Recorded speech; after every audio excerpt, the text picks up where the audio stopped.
mais esta oportunidade, Jesus, de estarmos na tua casa. Obrigado por mais esta reunião. Nós vamos nos sentar, meu Pai, para aprendermos um pouco mais da tua palavra. Senhor, eu te agradeço por cada irmão, meu Pai, cada irmã que já tem chegado, Senhor, neste lugar, nessa casa de oração. Aqueles que estão a caminho deste lugar, Senhor, traga-os em paz, cobertos com o teu sangue, Senhor. E até mesmo aqueles que não conseguirão vir no dia de hoje. Não vai ser possível estar conosco, guarda onde quer que esteja, alcança onde quer que esteja, Senhor.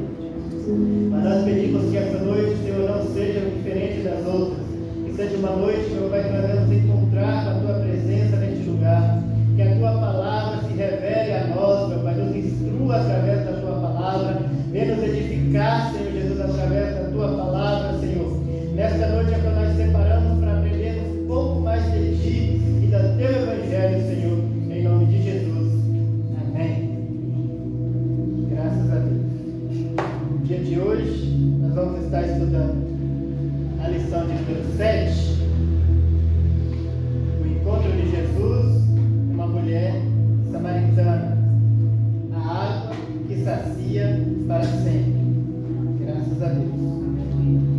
Mais uma sexta-feira que nós podemos estar aqui, nesse trimestre que é abençoado, nesse tema do trimestre, Jesus Cristo, Filho de Deus, a verdade que transforma.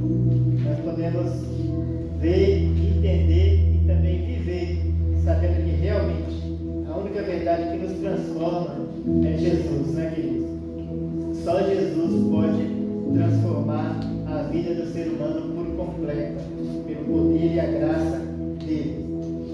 O texto-áudio de hoje está em João, capítulo 4, versículo 15. Diz assim: disse-lhe a mulher: Senhor, dai-me dessa água, para que não mais tenhais sede e não venha aqui tirá-la. A verdade aplicada. O encontro de Jesus com a mulher samaritana expressa que o surpreendente amor de Deus não faz acepção de pessoas. Nós podemos ver e nós também vivemos essa verdade, né? Sabemos que esse amor de Deus, esse amor de Jesus, ele não faz acepção de pessoa. Para Jesus tanto faz, branco, preto, amarelo, azul, rico, pobre, nordestino, o sulista, qualquer um é digno, né? Não é digno, mas é alcançado pela graça de Jesus. Essa verdade de Jesus é disponível para qualquer um que queira encontrar-se com Ele, para qualquer um que queira viver essa verdade. Louvado seja o nome do Senhor. A leitura bíblica, o texto de referência da lição de hoje, para quem não tem a revista vai acompanhar pela Bíblia, é João capítulo 4, o versículo 9, o 10, o 11, o 12 e o 13.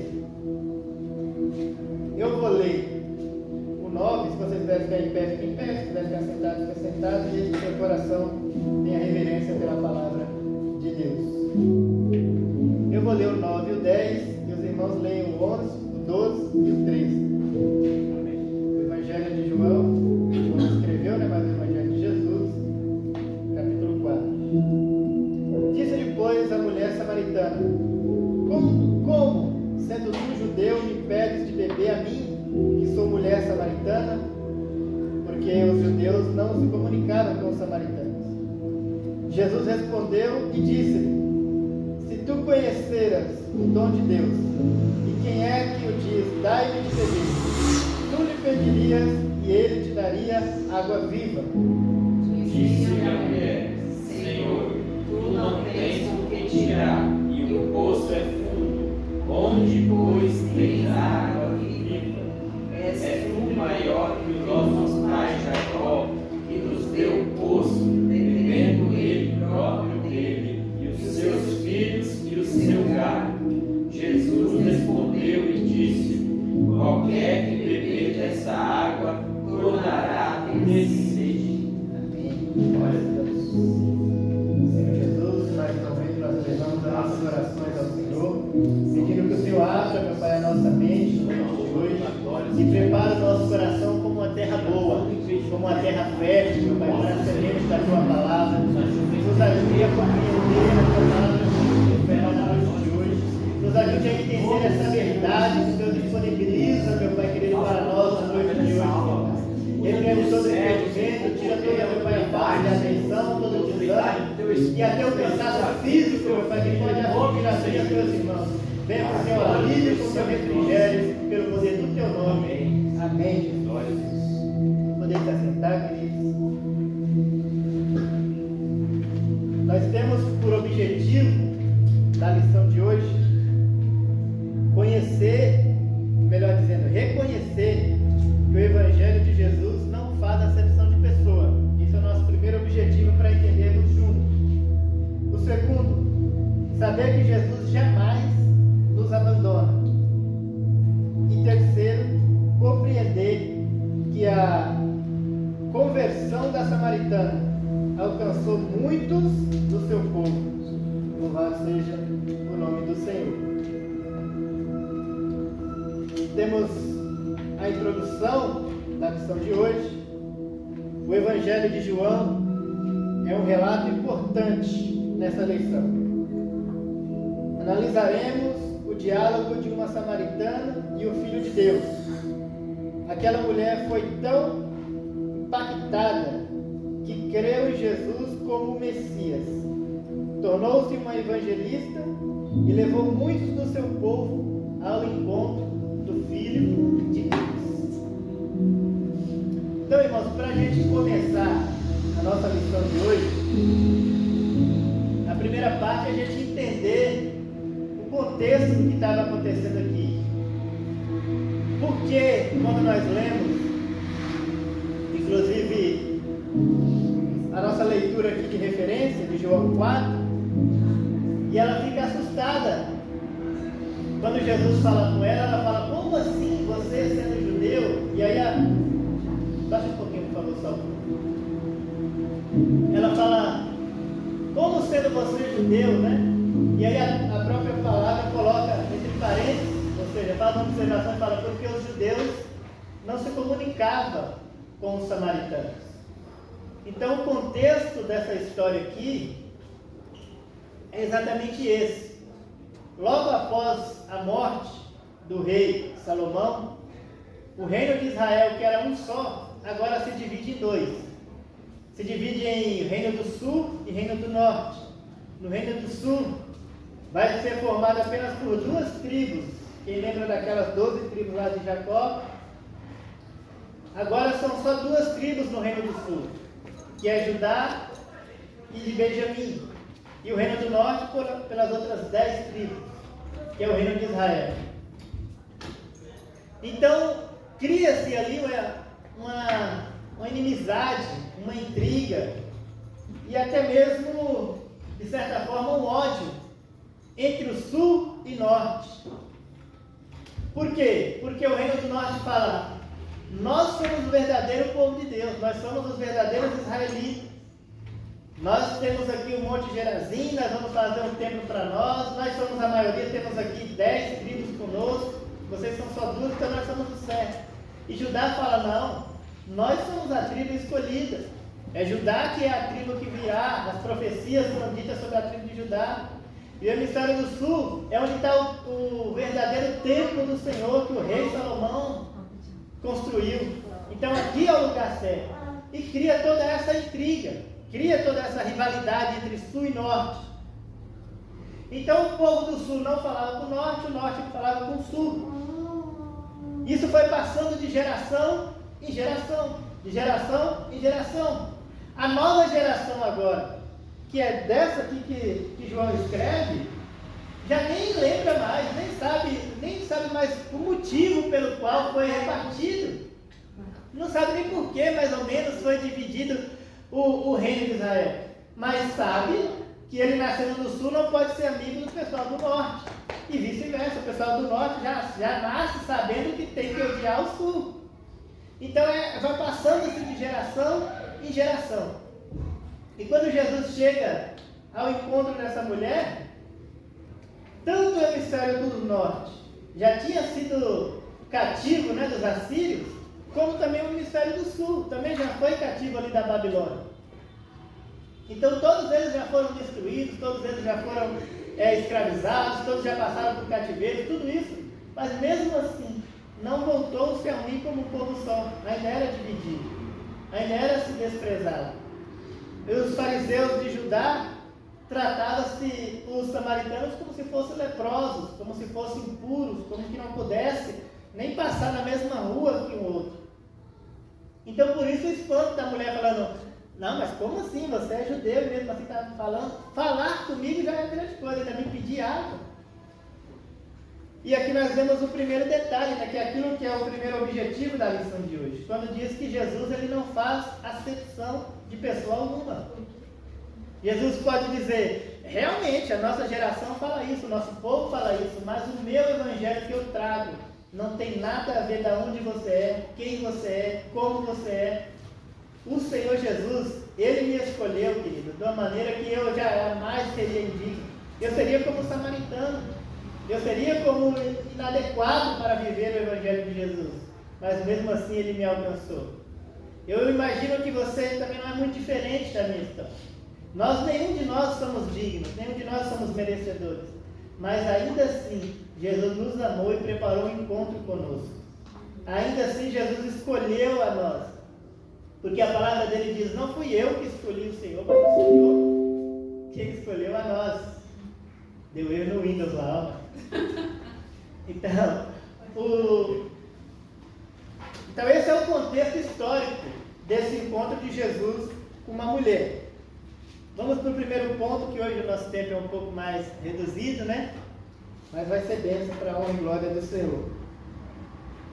No capítulo 4 do Evangelho de João, temos o encontro de Jesus com uma mulher samaritana. João 4:7.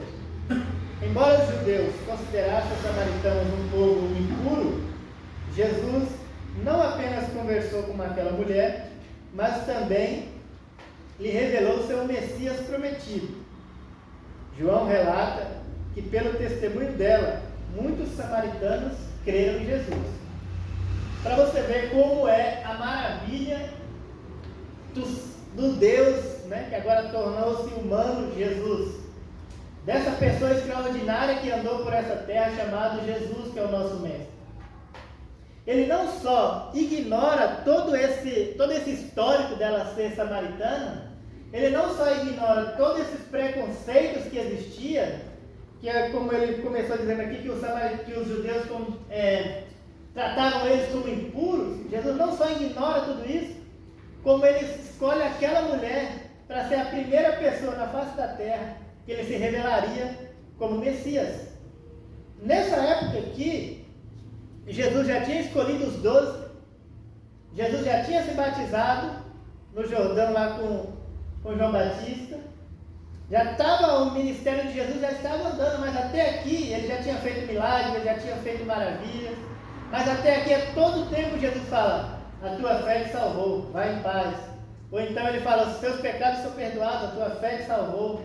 Ou outros, ele fazia milagre e falava: não conta para ninguém não, vai embora, vai oferecer uma fé. Mas quando chega para essa mulher, ele se revela como Messias. Nem João, que diz que ele mesmo se titula, né, como discípulo amado, aquele que colocava a cabeça no peito de Jesus, que era mais íntimo de Jesus, ele não tinha se revelado ainda. Poderia, claro, os discípulos ter essa revelação no coração? Claro, poderia. Mas Jesus se intitular como Messias, a primeira vez foi para essa mulher samaritana. Inadequada, inapropriada pela sociedade. A sociedade da cidade dela condenava ela. A sociedade na qual ela vivia, naquela cidade, não aceitava ela. Tanto é que João escreve que esse encontro vai acontecer na hora sexta, ou seja, ao meio-dia. Nós estamos falando de uma região desértica. Ao meio-dia, que nem diz que a gente diz na Bahia, né, o sol está rachando. No meio do deserto, dá para fritar o ovo no sol. Então não era costume, ninguém ia no poço meio-dia buscar água. Tinha o costume das mulheres, sim, buscar água para casa, para os afazeres da casa e por tudo. Mas eram feito isso de manhã cedinho. Antes do sol começar a esquentar, as mulheres todas subiam ao poço, tiravam a água, voltavam com o cântaro para casa. mas ao meio-dia ninguém ia.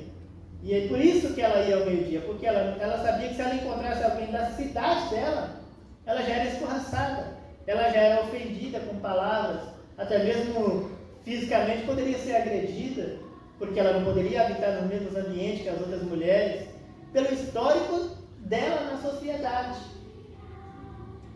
Então, ela ia nesse horário que ninguém ia.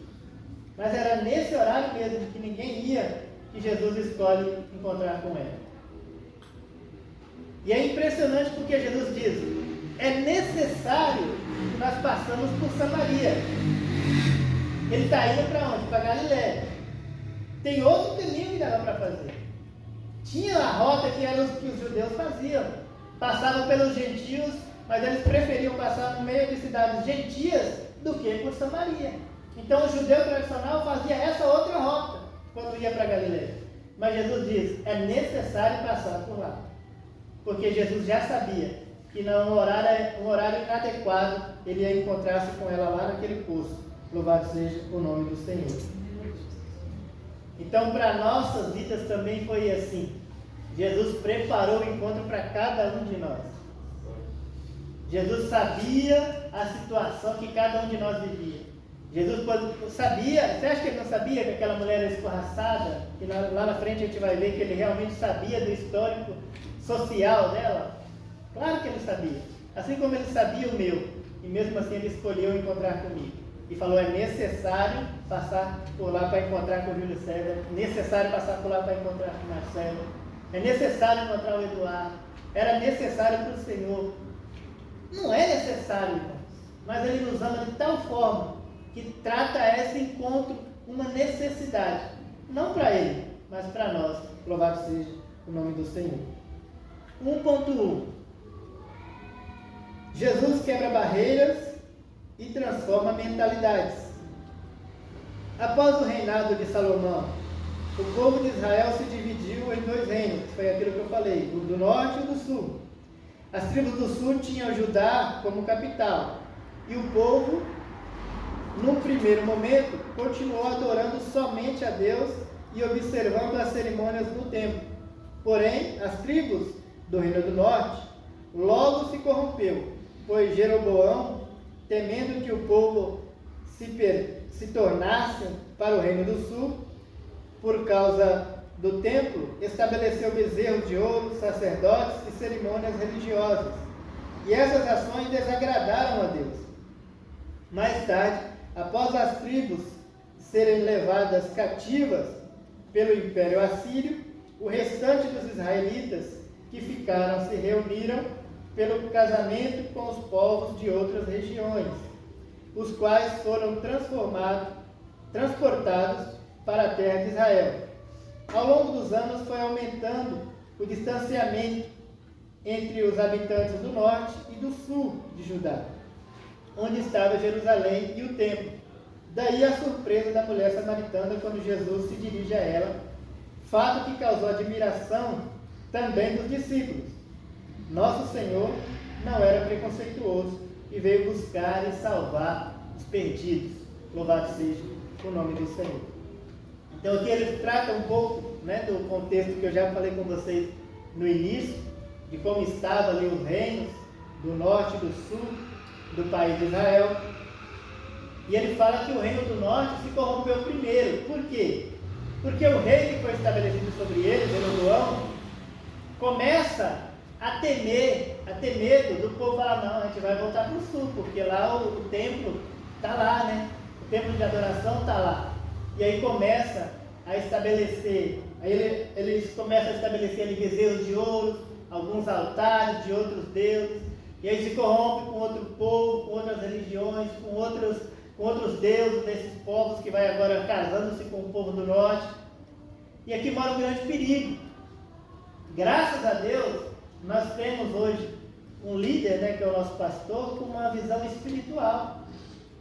Mas se você parar para pensar um pouco, aí você vai ver que a nossa atualidade hoje, quantos, por medo de perder, pessoas começam a estabelecer os mesmos bezerros, os mesmos altares estranhos, as mesmas adorações estranhas, para cativar o povo, para não perder entre aspas, né, o povo. Foi o mesmo erro de Saul. Quando o povo pede um rei, Deus vai e através disso elege Saul. Ele não foi escolhido por Deus, mas foi aceito por Deus.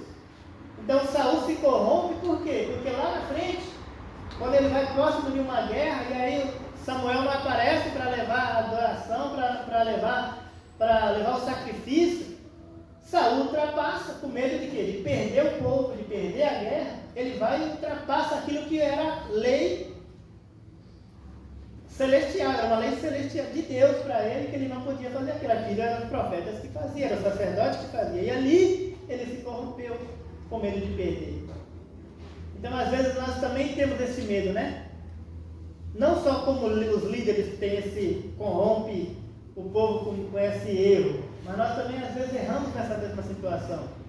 Quando nós falamos, o Senhor me chamou para fazer isso, mas se eu fazer isso, eu vou perder a amizade de fulano. Se eu falar o que o Senhor está mandando eu falar, eu vou perder a intimidade com alguém que eu gosto muito. Se eu fazer aquilo que o Senhor está colocando no meu coração para fazer, eu posso perder o meu emprego, eu posso perder a admiração dos outros, eu posso perder a imagem pública que eu tenho. Se eu fazer o que o Senhor está mandando eu fazer, irmãos, para pensar. Um exemplo simples, porque isso aqui é muito difícil, inclusive. A gente falando assim parece que é fácil, não, eu não vou deixar isso acontecer, não sei o quê. Mas se hoje o Senhor envia a vontade, coloca uma palavra no coração, dá uma ordenança, eu vou me usar para não usar vocês de exemplo. A mim, por exemplo. E aí ele me manda para um ponto que é conhecido ou por tráfico de drogas ou um ponto de prostitutas. E ele me leva a levar a palavra lá. E aí eu estou lá pregando, falando do amor de Deus. E você passar lá de carro, de ônibus e me ver lá, qual vai ser o seu primeiro pensamento? Qual vai ser o primeiro pensamento? Sério aí? É o mínimo, irmão. É a natureza humana. E será que nós estamos dispostos a correr esse risco de perder essa figura pública? A perder esse olhar de povo, falar, não, é o santo homem de Deus. Agora quando vê aqui num ponto desse, fala, olha lá, caiu, se corrompeu. É humano, a pessoa vai pensar. É igual a história que conta, né, do homem que precisava tomar um remédio e passou no bar para pedir um copo com água para tomar um remédio, o irmão passa na porta, fala, bebendo cachaça. Chega na igreja, conta para o pastor, acaba com a história do homem, sem nem saber o que está acontecendo. Por quê? Porque a natureza do homem já é julgar de início. É por isso que Jesus não levou os discípulos para encontrar com ela. Você acha que os discípulos iam deixar Jesus conversar com essa mulher? Trazendo todo esse histórico entre os povos deles? Jamais. E ainda que Jesus, como autoridade, falou, não, eu preciso conversar com ela, eles não iam aceitar isso no espírito deles. Iam estar murmurando, iam estar maldizendo, ou iam estar interrompendo esse encontro. Não ia acontecer. Tanto é que no final, quando eles chegam, eles se admiram que Jesus está conversando com ela. Mas aí ela já tinha tido o encontro e ela já sai correndo para levar a palavra de Deus. Então aqui fica esse alerta e esse despertar para nós. Será que nós estamos prontos para realmente fazer essa mesma vontade, esse mesmo de levar essa palavra que Jesus veio para levar, sem fazer acepção? Se Jesus te mandar hoje para ir na casa de uma pessoa que você nem vai muito com a cara, você vai de coração aberto, pronto? Ou então que você nem conhece, ou uma casa daquelas que o povo fala, aquele povo lá é tudo maluco, aquele povo lá é tudo doido, a sociedade lá, ó, diz que aquele pessoal lá está perdido. E se Jesus te mandar lá, você vai com o coração pronto para levar a palavra? Então vamos para o 1.2. Jesus cumpre o IT. João relata que em sua peregrinação era necessário que Jesus passasse por Samaria. Na verdade, embora Samaria não fosse uma rota amistosa aos judeus, era indispensável que Jesus encontrasse a mulher samaritana à beira do poço para confrontá-la em amor. Ali, apesar das diferenças entre judeus e samaritanos, Jesus nos mostra que seu reino está disponível aos corações sedentos de Deus. E a missão cristã deve se sobrepor aos preconceitos, sejam raciais ou sociais. A muralha do preconceito cai onde o Evangelho se faz presente. Louvado seja o nome do Senhor. Então, como eu já tinha dito, né, que havia outro caminho para Jesus fazer, mas Jesus diz a necessidade de passar por lá, porque ele já sabia no seu íntimo do encontro que ele teria com aquela mulher. E eu acho muito interessante quando ele fala aqui, quando Jesus encontrava a mulher samaritana à beira do poço, para confrontá-la em amor. Louvado seja o nome do Senhor. O princípio maravilhoso de Jesus é o amor. Tanto que ele fala da necessidade do amor. Tanto que ele fala dos dons do amor. Tanto que ele fala, se não tiver amor, não serve para nada. Mas eu faço a sua obra, não sei o que. Mas está em amor? Se não tiver, está fazendo errado, está fazendo à toa. Está fazendo por fazer. Se não houver o verdadeiro amor. E é maravilhoso porque Jesus chega ali, pensa, Jesus praticamente ele colocou o dedo na cara da mulher e falou o erro dela, falou a falha maior dela, falou tudo aquilo que ela já sabia, que o povo ofendia ela e tudo, mas ela nem em momento algum se sentiu ofendida por Jesus. Por quê? Qual que é a diferença? O amor. Porque a cidade também confrontava ela, a cidade também expunhava, demonstrava e botava visível o erro dela, o pecado dela. Mas era o quê? Em ódio, em qualquer outro tipo, mas nunca em amor como foi com Jesus. E quando foi com Jesus, ele não só confrontou, como ela também foi curada pelo amor que viu sendo demonstrado por Jesus. E é maravilhoso quando ele diz que quando a presença do Evangelho verdadeiramente está, não tem como preconceito estar. Não tem como o preconceito habitar junto com o Evangelho de Jesus. Não tem como o preconceito habitar junto com o amor que Jesus nos manda ter um pelos outros. E é interessante porque a gente fala de preconceito, né? Qual que é o princípio mais normal quando se fala de preconceito, né? Um pobre, um mendigo, um negro, o máximo disso. Um homossexual. Mas você já parou para pensar que, por exemplo, se chega aqui, nós temos aqui, chega um rapaz ou uma moça, independente, com uma roupa de marca, bem vestido, você vê que aquele, sabe aquela cara de negro, igual aquela cara de pastor, aquela pele boa, cabelinho arrumado, você conhece e fala, é bem de vida. Você tratar ele diferente, não, sente aqui, aceita uma água, isso é preconceito. Ele pode ser um homem ou uma mulher bem vestida. Mas não quer dizer que ele é rico, é um preconceito. Ou seja, é o mesmo preconceito por mal ou preconceito como se fosse melhor que os outros. Às vezes a gente se sente até inferior à pessoa, você nem sabe. E todo tipo de preconceito, Jesus está dizendo que não tem como habitar junto com o amor e com o Evangelho de Jesus. É por isso que ele fala, ide por todo mundo e pregai a palavra. É ir, irmão. E é pelo mundo todo. Eu vou pregar só na África, porque a África precisa muito e não tem ninguém que vai.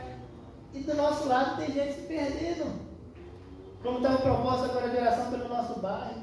Nós temos que orar pela guerra de Israel. Temos sim, é uma necessidade nossa orar. Mas nós temos que orar pelo que também está perdendo aqui do nosso lado.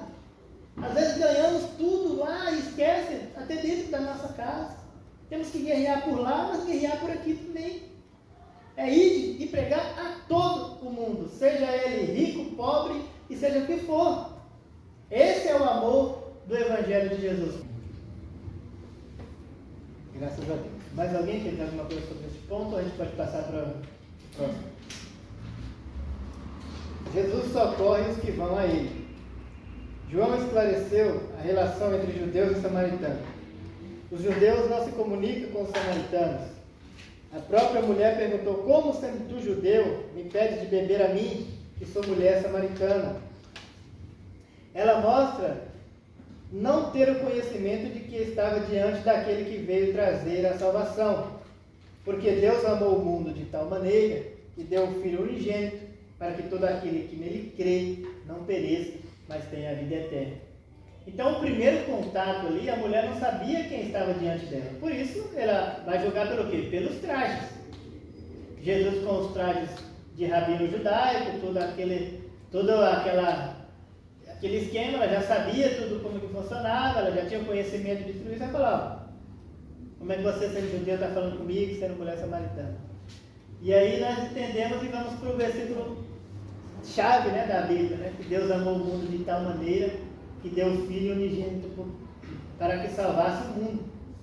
E isso incluía os samaritanos, os judeus, e hoje disponível a todos nós, todo o mundo, né? Chegou até o Brasil pela misericórdia de graça de Jesus. Tudo isso porque Ele nos amou e se sacrificou por nós, por todos nós, por todos nós. Como Alan citou, né? A gente dentro da igreja, que não deveria, ainda existe os grupinhos. Imagina na sociedade onde a gente habita, no nosso trabalho, na nossa família, na nossa rua, com os vizinhos e tudo mais. Então nós temos que pedir a cada dia esse amor que Deus está nos falando, que Jesus está falando, né? Que ainda que houver confrontos, mas que sejam em amor. Só quando nós realmente experimentar e tiver esse encontro de verdade com Jesus, irmão, quando nós realmente fomos impactados realmente por esse amor de Jesus, é que você vai olhar para Ele. Para quem é pai, sabe, né, o que é o amor de um pai com um filho. E o amor que Jesus está falando que nós temos que ter é num olhar, que você olhar e amar o seu filho, você passar a olhar para qualquer estranho na rua e ter o mesmo olhar de amor. E é difícil, eu não estou falando para você que é fácil, isso aqui não é conto de fada, não, irmão, é difícil. Por quê? Pela nossa natureza. É uma luta diária que nós temos que ter com a nossa natureza, porque nós entendemos aqui a realidade que Jesus nos pede: amar o próximo como a nós mesmos. É esse amor que Ele está falando que nós temos que ter. E quando nós nos encontramos com esse amor, a gente tem que falar desse amor. É por isso que Ele fala: Ele veio e não veio para fazer acepção e nem preconceito com ninguém. Então nós temos que levar esse amor a todos.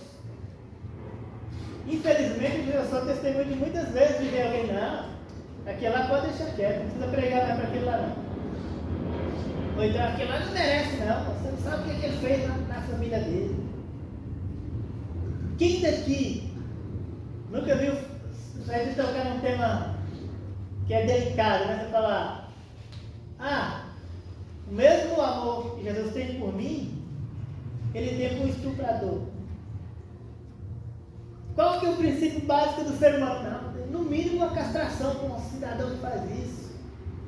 Para uma pessoa que abusa de pessoas desse jeito, pessoas que abusam de crianças, às vezes tem que morrer, tem que ser no mínimo ser castrado com uma química qualquer. É a nossa natureza. E Jesus dizendo: não, eu morri por ele também. Eu amo ele também.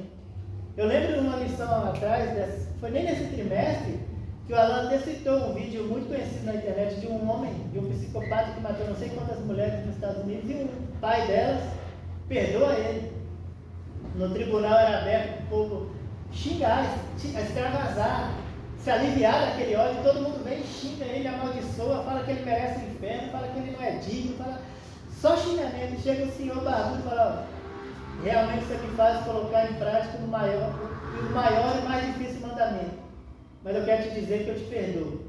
E nesse momento o psicopata chora.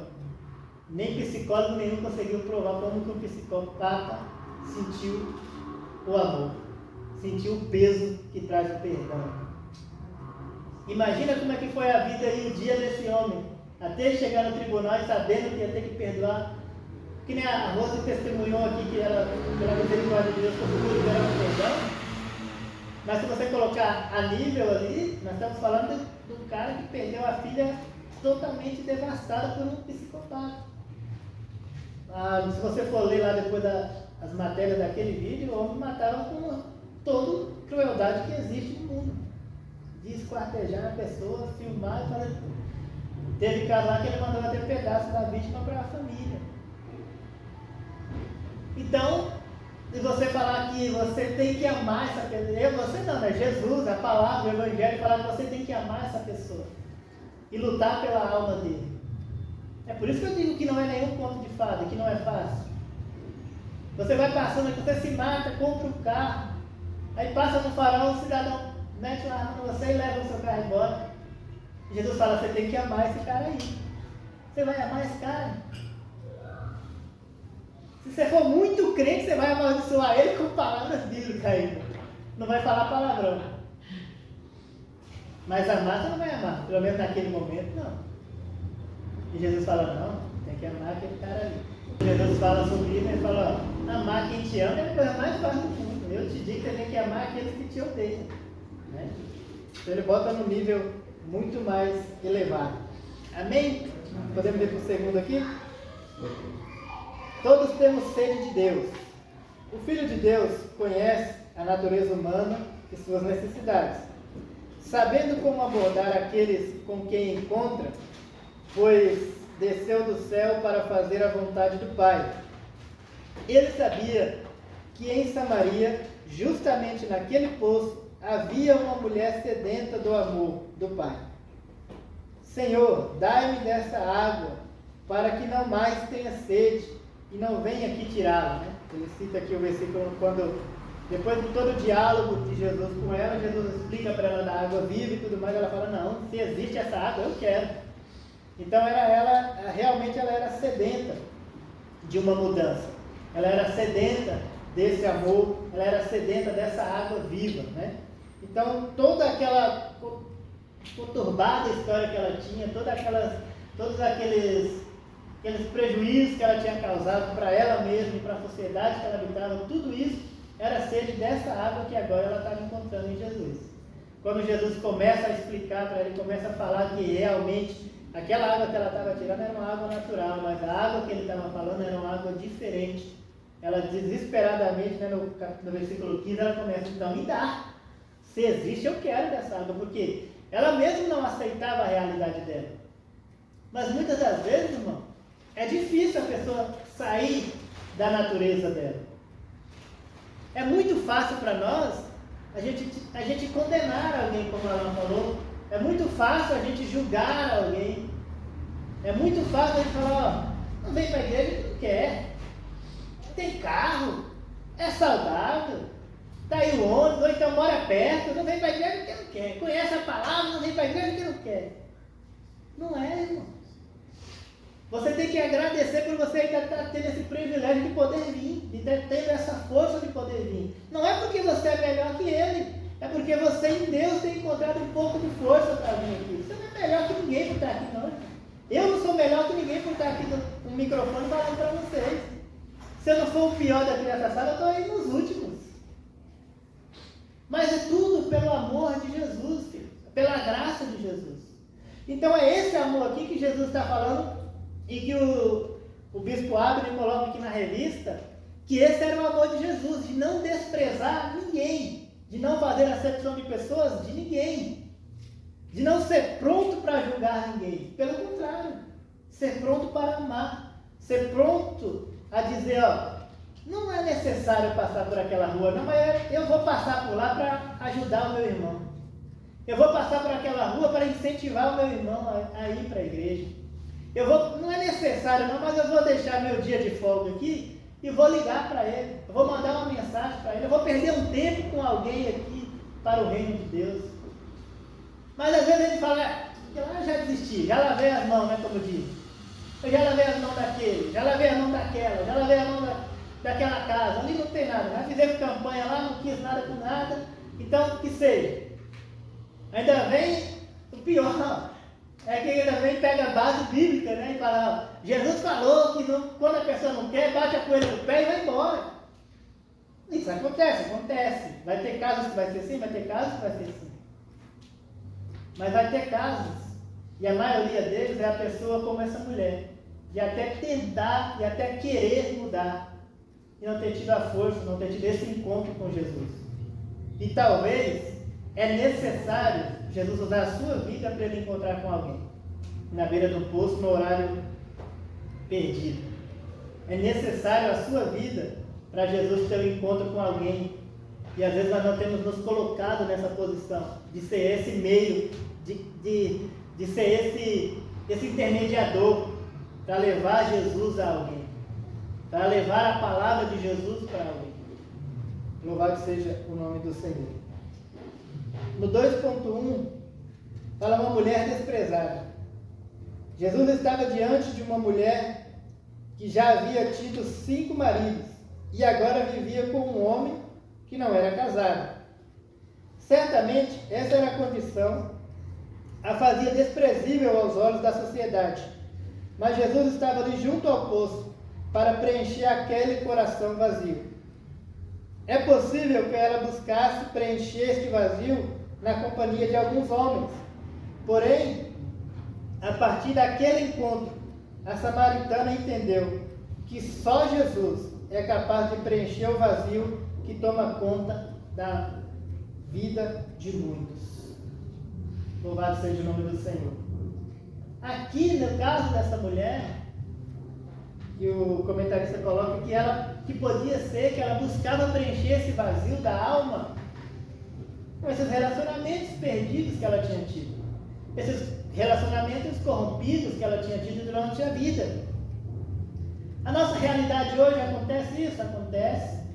O que mais acontece? Pessoas buscar preencher esse vazio na bebida, buscar preencher esse vazio nas drogas, buscar preencher esse vazio em qualquer outro pecado, em qualquer outra imoralidade, porque não é cientificamente comprovado, irmão, mas é natural, é certo de que o quê? Todo ser humano que não tem o Senhor, ele tem um vazio dentro dele. Foi só eu, você já ouviu o testemunho de gente falar, eu já ganhei muito dinheiro, eu já fui um grande empresário, já tive tantas empresas, já ganhei não sei quantos milhões, mas eu sempre via que me faltava alguma coisa. Mas quando eu encontrei Jesus, me preencheu. Só eu ouvi testemunho desse jeito, você já ouviu? Então todo ser humano tem um vazio dentro dele, aquele que não habita o Espírito Santo, fica um vazio. E é isso, aqueles que não têm esse conhecimento dessa palavra, vai buscar preencher esse vazio com alguma coisa.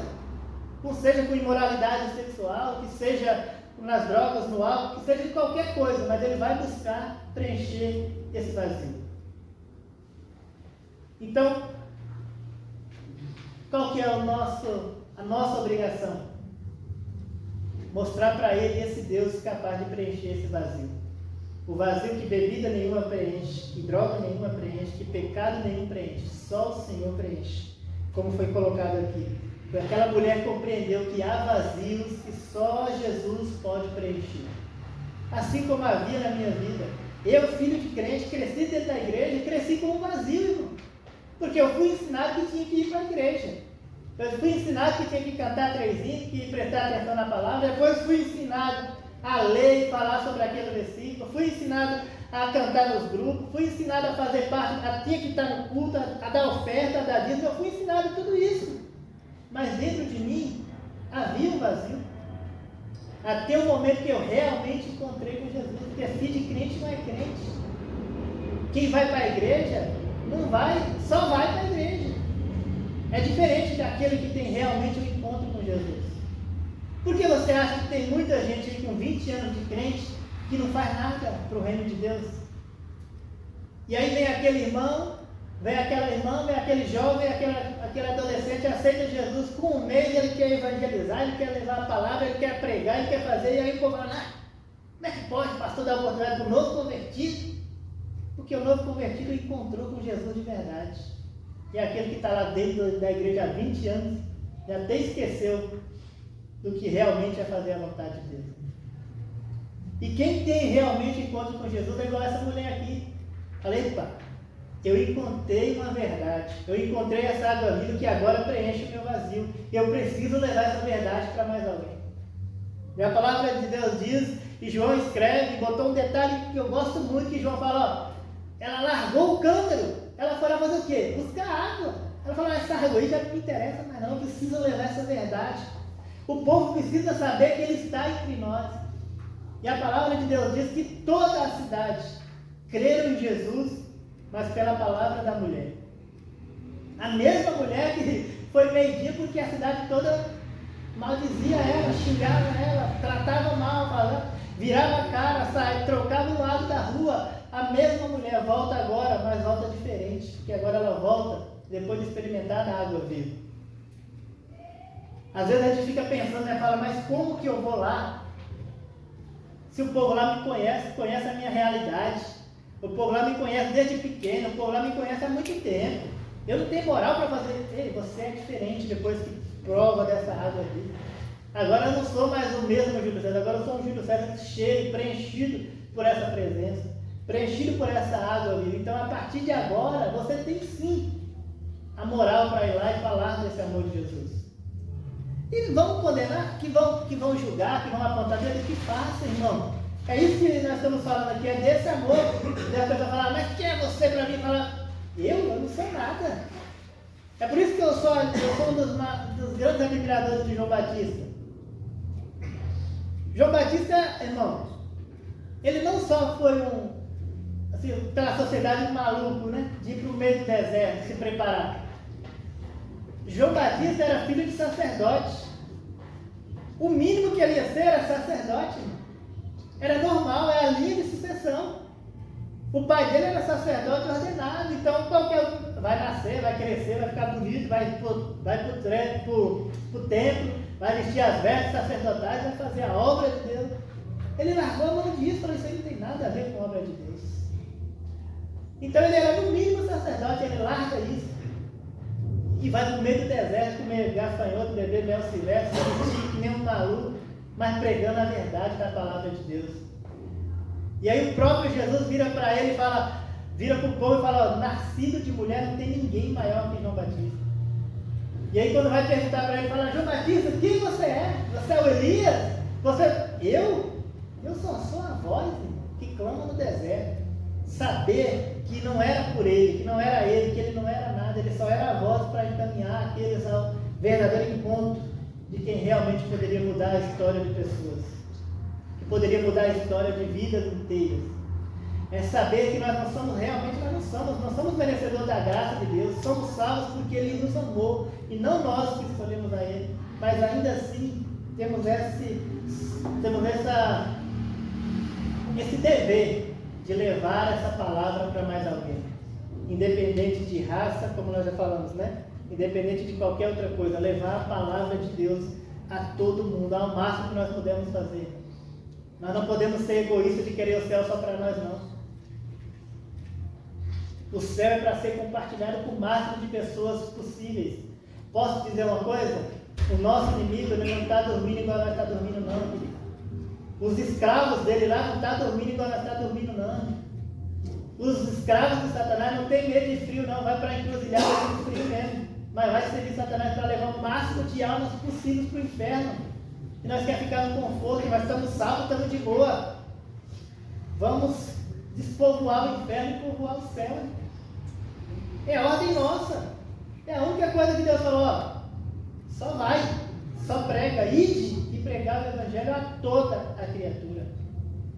2 diz, desprezada pela sociedade. Só Jesus poderia pôr fim na tristeza daquela mulher samaritana.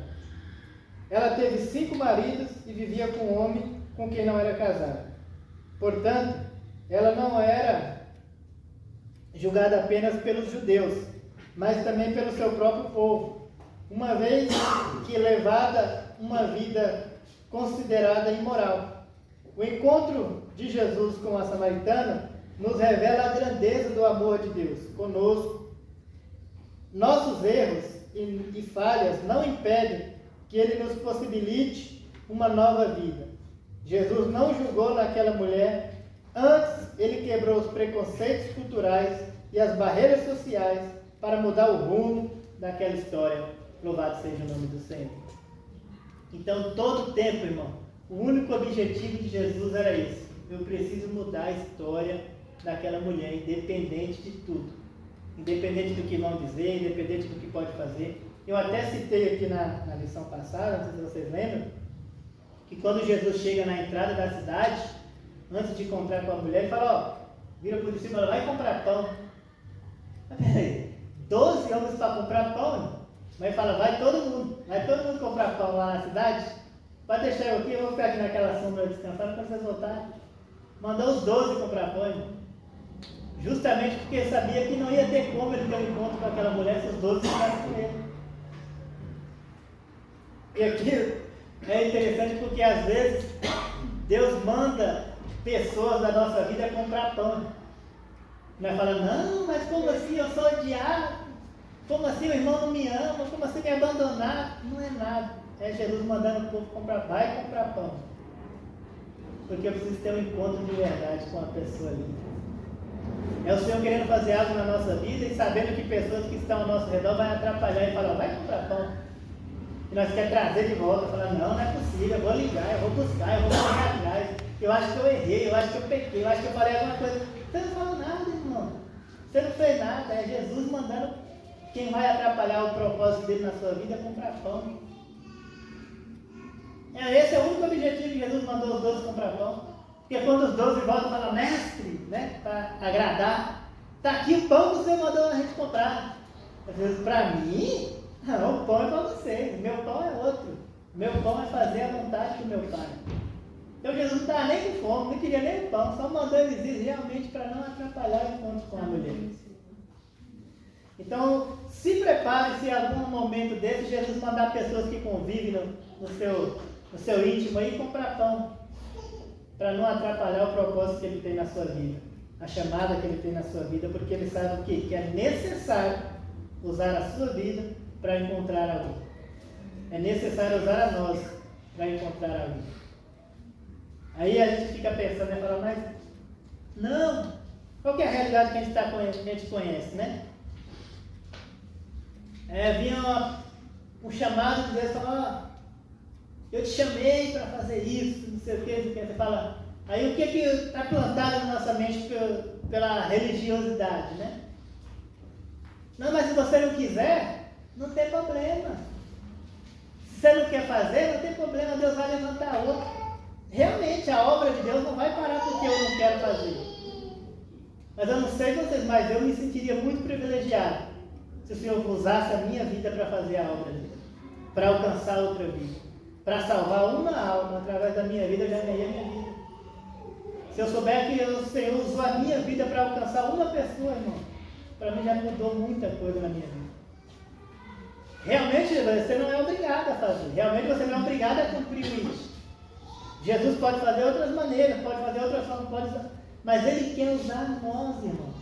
Não tem outro motivo para Ele ter chamado a nós se Ele não quiser usar a sua vida. Aí tem várias formas de fazer, e às vezes a gente fica querendo, não, mas eu não sei nem falar, como é que eu vou pregar? Deus pode usar a sua vida da maneira que Ele quiser para alcançar alguém, querido. Já te passa assim. Você pode ser usado da maneira que você é. Essa é a maravilha que Deus faz. Jesus é tão maravilhoso que Ele sabe que eu não sei falar bem que nem o Arão fala, mas Ele me usa do jeito que eu sou.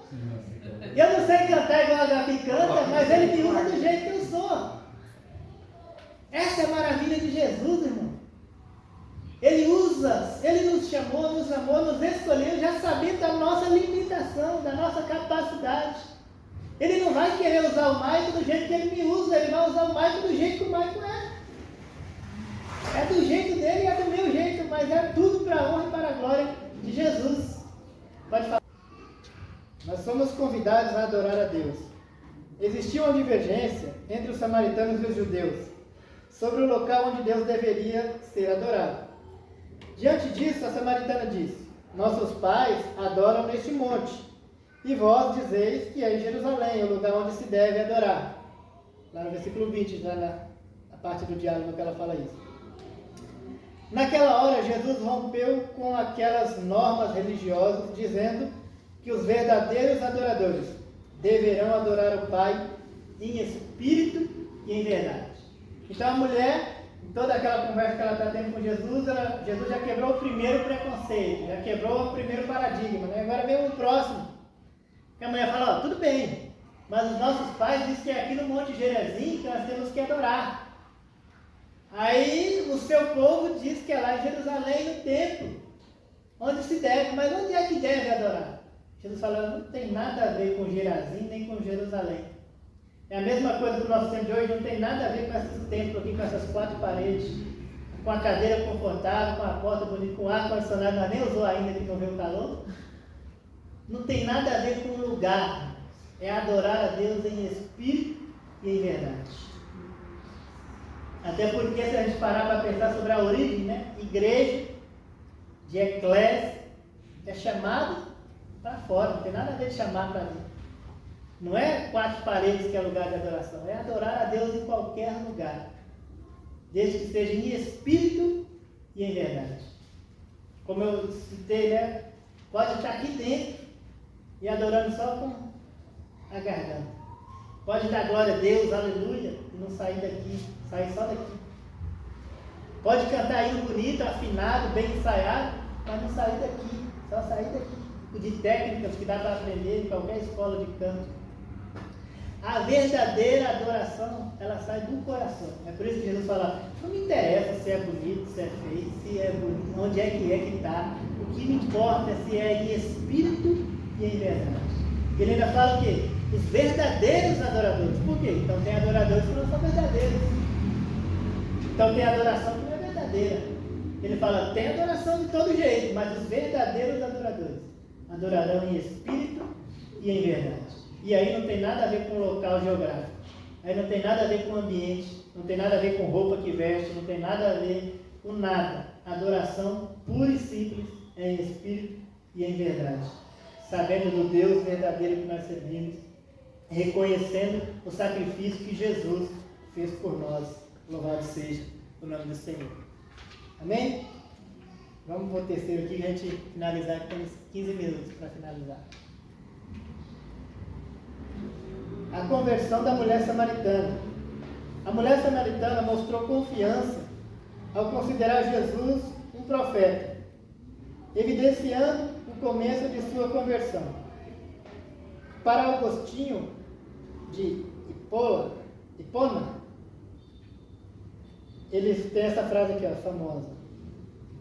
Aquele que pedia de beber tinha sede da fé daquela mulher. Que possamos abrir o coração às palavras de Jesus, que nos revela seu amor, assim como fez com a mulher samaritana. Isso aqui é maravilhoso, né, irmão? Porque Jesus começa o diálogo pedindo água para a mulher. Me dá de beber. Aí começa toda a mulher falando, não, mas como assim, você é judeu? Você não tem balde? Aí ele vai falar da água viva e tudo mais. Mas desde o começo, por mais que o sol estava quente e era meio-dia, a sede de Jesus não era da água do poço. A sede de Jesus era da fé que nem a mulher sabia que ela tinha. A mulher tinha encoberto aquela fé com tanto erro, com tanto pecado, com tantos relacionamentos errados, com tanta coisa da sociedade, com tanta imundície, que nem ela sabia que tinha aquela fé. Mas Jesus sabia que estava lá escondido. Se você parar para olhar, há um tempo atrás, antes de você conhecer Jesus, você se imaginaria estar aqui hoje e sendo essa pessoa que você é hoje? Tendo a fé que você tem hoje? Jamais. Por quê? E por que Jesus te escolheu? Porque Jesus sabia do potencial de fé que havia dentro de nós. É essa sede que Ele tinha quando nos chamou. Quando Ele nos chama, Ele nos revela essa fé que nem nós sabemos que tem. Eu gosto muito da passagem quando Jesus está chegando na cidade e está uma confusão grande, porque o pai levou um filho que era possesso por demônio para os discípulos. E os discípulos oraram e não saiu o demônio. E aí gerou uma confusão, os fariseus começaram a falar, os discípulos começaram, e aí começou aquela confusão toda, e Jesus chega e fala, calma, o que está acontecendo? E aí o homem explica a situação, fala, eu trouxe meu filho, seu discípulo orou, não aconteceu. Aí ele, mas o que você quer? Aí o homem fala, eu quero que meu filho seja liberto. Aí Jesus vira para o homem e fala, você tem fé que seu filho pode ser curado, pode ser liberto? Aí o homem, sinceramente, ele fala, eu tenho, mas me ajuda na minha pequena fé. Isso é maravilhoso. Por quê? Porque Jesus estava pronto para realizar aquele milagre, tanto que realizou. E o homem reconhecer e falar, eu até tenho, mas eu acho que não é fé suficiente. E Jesus fala, não, só por essa frase você tem fé suficiente. E aí Jesus cura o filho daquele homem. Então essa pequena fé que nós achamos que tem, é só o que Jesus precisa. Jesus só precisa de um pouco para fazer muito. Jesus precisa de um pouco de azeite para fazer transbordar várias vasilhas. Um pouquinho de farinha para fazer render e fazer comida para o resto de muito tempo. Jesus precisa de um pouco para fazer muito. De um pouquinho só para realizar maravilhas. 5 pães e 2 peixes para alimentar multidões. É um pouquinho de fé que você já tem, que Ele vai transbordar sobre a sua vida e através disso alcançar outras pessoas. Às vezes a gente para pensar e ver exemplos bíblicos, a gente vê alguém pregando e fala, nossa, eu preciso viver essa realidade, eu preciso viver esse chamado que Deus tem para mim. Aí ele vai falar, mas não tem como, eu não posso, eu não sou capaz, eu não sou... Realmente, irmão, se nós ficar esperando capacidade, realmente a gente não vai sair do nada. Mas o Senhor só precisa desse pouquinho de fé que você tem, para Ele te revestir. É desse pouquinho que tem para você ir fazer a vontade de Deus e Deus usar você para mudar gerações, para mudar a cidade, para mudar a vida de famílias inteiras, para a honra e para a glória do nome dEle. Jesus se revela como Messias. Cristo se revelou como Messias, o enviado de Deus. No início do seu ministério, Jesus evitou declarar sua divindade abertamente para não estimular debates, discussões e contendas por parte do povo, principalmente das autoridades de Israel. Eles não poderiam reconhecer a divindade de Jesus sem antes ver os milagres realizados por ele. A mulher samaritana ouviu do próprio Senhor que ele era o Messias e creu. Além de crer, ela imediatamente se tornou evangelista em sua cidade. Isso aqui eu acho maravilhoso, querido. Por quê? A mulher não viu Jesus fazer nem milagre.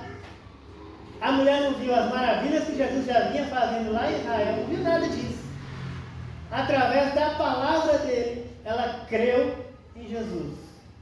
E aí, tudo bem, ela encontrou com Jesus, foi salva. Que maravilha, ela também foi assim. Só que diferente de mim, quando ela encontra com Jesus e é salva, ela fala, ó, agora eu preciso levar a salvação para a minha cidade.